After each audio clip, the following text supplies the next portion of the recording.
Welcome everybody to our second hour. The subject today is, what do I talk about when I talk about peace, which is a title that I cribbed from a Murakami book that I really liked once about running. So in October, in our first session, we talked about the history of the Friends testimony and different interpretations since George Fox's letter of the 1660s and different ways that Quakers have practiced peace in the 4.5 centuries since then. And you all might share my most lasting memory of that second hour, which is we came back from queries where you might remember that in the query, we were asked to situate ourselves relative in a triangle to pacifism, just war theory, and another point of the triangle, which could be anything that you yourself named and defined. And we came back from that, and so much of our discussion was talking about, kind of cynically, I think, or real politically, we were talking about international conflict and war. And June says, why are we talking about politics rather than spiritual elements of peace and the spiritual transformation? And that to me was the real mic drop moment of that entire second hour. And it caused me to reflect on some questions in the month since then. And I am really a political animal, and I've spent a lot of time thinking about international politics and conflict. And I wonder, in the month since then, how am I protecting myself, or what am I avoiding by talking about international conflict rather than the opportunities for peace that are around me every day? What am I avoiding? What am I getting out of that? Am I somehow protecting myself from the more difficult and more awkward work that I could be doing in the sphere immediately around me, where I have authority and where I have control to act in my own neighborhood, in the communities that I work in, at Adelphi Friends. And so I've kind of oriented this second hour in response to that mic drop moment in October. And this is kind of an intimidating topic to take up in whole. So I don't have all the answers. I'm here to lead us in some, what I hope will be really helpful self-reflections. And let me show you the agenda real fast. We really have 3 things that I would love to get through today. First, we'll spend some time defining concepts of peace. And for that, I will share a number of quotes from different sources. And then number 2, we're going to continue what I thought was a helpful organizing principle that we started in October, which is how do we organize all of these concepts of peace spatially? Is it possible, or is it helpful to get organized in that way? And I'll show you my attempt to do that. And then third and finally, we're going to do our queries with a snowball method. And the subject there is everyday indicators of peace. And if you would like, we could do that specifically around everyday indicators of peace at a Adelphi Friends meeting, which I'll talk a lot more about that when we get there. So first, I will just kind of show you a few definitions or quotes about peace that I think will help frame out this subject. First of all, this is a quote that we discussed back in October, which is a letter from George Fox in, I think, the 1660s. He was explaining why he had declined a military position. And he's talking here about the spiritual transformation that comes from experience of spirit. And I think the early Friends sensed that it was a gift of their, a gift from the spirit, and it removed from them the cause of war individually. The second quote is really helpful because this is where so many people go right now. True peace is not merely the absence of tension, it is the presence of justice. And that, I think, is one of the important axes that we can use to talk about peace, how we define it and how we impact it every day. It's also a very popular quote. Another kind of, I think, another version of this thought is the pretty popular quote from Pope Paul VI if you want peace, work for justice. Like these two things might be related. Next is a quote from someone we met last year in our study of Bayard Rustin. "There is no way to peace. Peace is the way," said A.J. Musty. And this is interesting when we think about whether peace is a state of being or whether it is the way, and whether it's a verb or whether it's a noun. Is it a static place, or is it a bazillion little actions that we choose over the course of our lives? The prayer of St. Francis, I think, also shows from the Christian tradition, make me an instrument of your peace is one of the first lines of that prayer. And the sense there is that we are an instrument of spirit as spirit acts in the world, right? And the prayer goes on to enumerate all of the ways in sharing joy and sharing light, in seeking to understand others, that we can be instruments of peace in the world. And that actually ties in really nicely to what I would like to present as, in Quakerism, I think we are easily willing to acknowledge the inherent dignity of all humans and the divine spark in everyone. And this, somewhat more academically, Donna Hicks is a works in international conflict resolution. She's worked in all the hot spots of the world. And when she noticed her subjects being highly emotional and reactive in their negotiation sessions, she would say, what's going on? And they would insist, this is political. This is just politics. But she sensed that there was something more than just politics at issue here. And she did research into that kind of led her to the conclusion that conflict resolution isn't necessarily about finding common ground.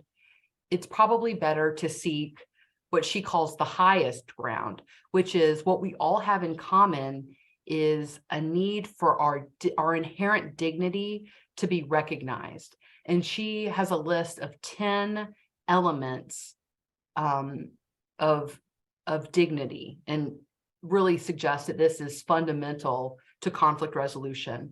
One is the need to feel safe, to be understood, to want an apology when you've been treated badly, to want your unique identity acknowledged and accepted, to be acknowledged when something bad happens, to be free from humiliation, to be included, to be recognized, to be treated fairly, and to be given the benefit of the doubt.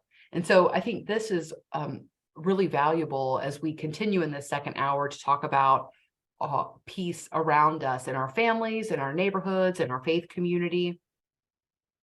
And then finally, I did want to include this quote from the mission of the UN Quaker Office, which is probably the big stage for Quakerism in international relations. And this is a theme we've seen in these other quotes: to understand peace as more than the absence of war and violence, recognizing the need to look for what seeds of war there may be in all of our social, political, and economic relationships. So while I was reading through all these, you might see that pile of books over my shoulder. I lifted a ton of books from the Adelphi Library, and I've been paging through those very diligently, not quite with the same anxiety as last year when I took the Bayard Rustin studies very seriously, but still, I've been flipping through all those and have come across the quotes that I just presented to you, and dozens of other ideas of the concept of peace, the practice of peace, the definition of peace, and they're all quite complex, right? I wanted to come to you today with a great, succinct explanation, and that is not reasonable and it's not going to happen. So instead, I'm really coming to you with what I think of as a humble attempt to organize all of this spatially. This is similar to the work that we did in our query in October, and I'll share this for you so you can see. So this is kind of how I've been thinking about organizing all the dozens of explanations and definitions of peace on on this y-axis is global and personal. And on the x-axis is the presence of justice and the absence of violence. So I think maybe last month, a lot of our conversation was focused up here in the top right quad, talking about global eradication of war. And but a lot of the definitions and explanations about Quaker practice focus on this global presence of justice. So in the next slide, I've tried to kind of map out I've just tried to, kick the tires on this and see how it holds up. So here in the top right quadrant, when we're talking about global efforts, about the absence of violence, international peacekeeping might fit there, kind of traditional diplomacy, ceasefires, treaties. And then at the top left quadrant, global efforts that have to do with the presence of justice. This might be food relief programs and disarmament efforts. Oh, I want to give credit to Michael Levy for love being at the center of this grid. Of course, I was being so right-brained about it. And Michael pointed out, no, like all of the motivation for all of these is probably love. So that little pink box, I do want to give credit to Michael for that. Thank you. I think that's very fitting. Down here at the bottom left quadrant, when we're talking about the presence of justice that's personal, this could be our own environmental stewardship and this notion of being safe in my community.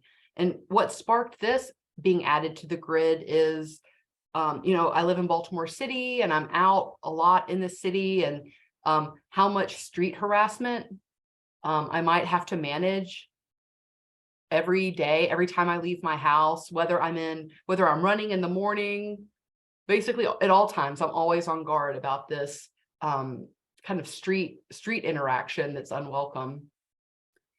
And then finally, in the bottom right quadrant, when we're talking about absence of violence that's personal, there we suggest no war taxes, harmony with others, and respect for self and others.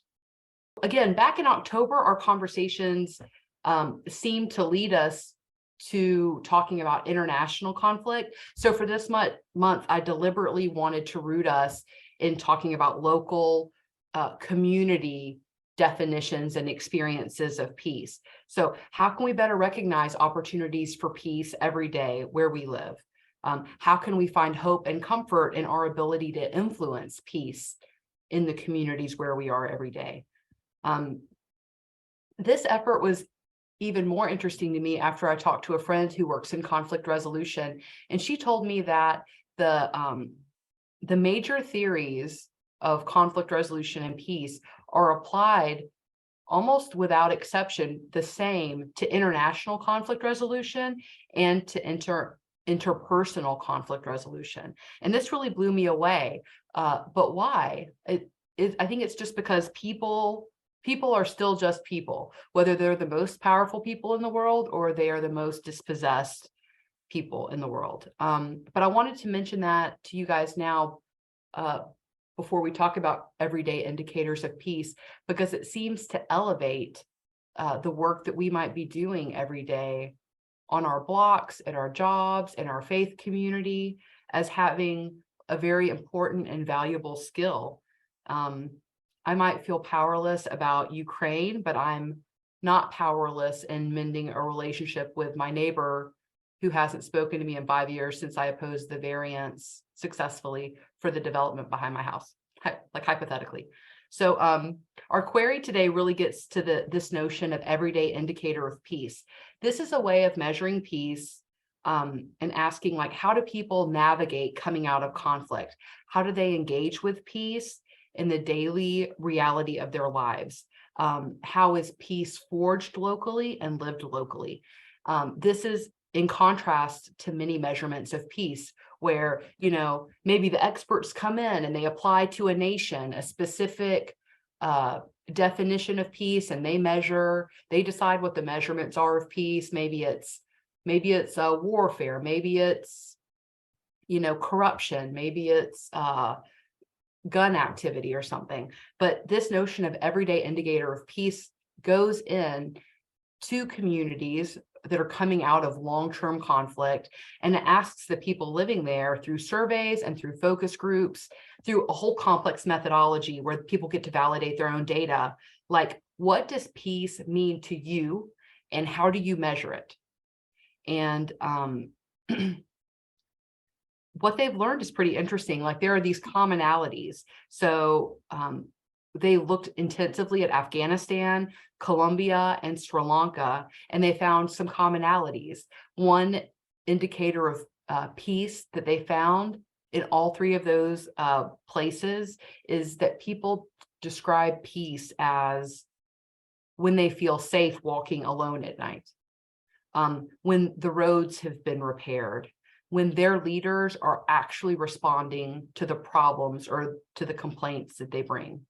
And then, of course, there are differences locally. So not even nation by nation, but even in the same region of a country, what they found through this everyday indicators of peace methodology can vary quite a bit.